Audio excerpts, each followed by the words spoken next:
Nagdesisyon na ang pamilya ni Vince Francis Dingding na pabayaan na lamang sa kamay ng mga militar sa Negros Occidental ang bangkay ng kanilang kamag-anak. Si Dingding ay namatay sa isang engkwentro sa bayan ng Kawayan sa probinsya ng Negros Occidental.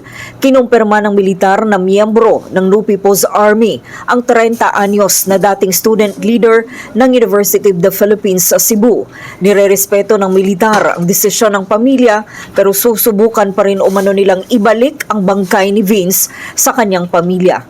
Noong Mayo 16, naganap ang isang madugong engkwentro sa Barangay Abaca sa bayan ng Kawayan. Sa naturang engkwentro, 5 ang namatay na pawang mga miyembro di umano ng New People's Army at isa na doon si Dingding.